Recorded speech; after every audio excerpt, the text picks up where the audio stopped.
Gospod vsak politik, kako komentirate afero podkupnine? Kako mi boš tokrat povedal nekaj, brez da mi poveš karkoli? Poglejte, veste, v tem trenutku je zelo preuranjeno govoriti o kakršnihkoli konkretnih stvareh. Ne vemo še, koliko jim je dejansko uspelo izbrskati, zato se bom delal neumnega.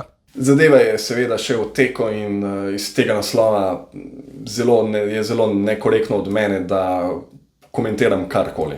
Čisto premalo časa je minilo, da bi se lahko smiselno pripravil. Torej ne prevzemate odgovornosti? A lahko enkrat poveš nekaj konkretnega, prosim te?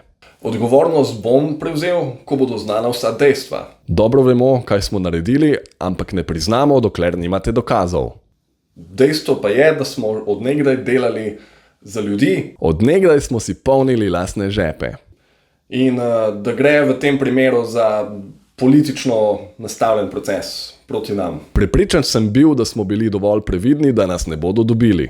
Ali ste v skrajnem primeru pripravljeni tudi odstopiti? Sam reči ja ali ne.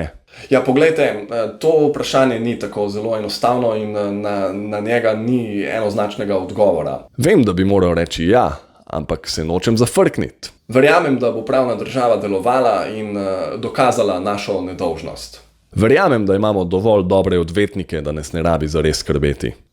Pustimo institucije naj opravijo svoje delo.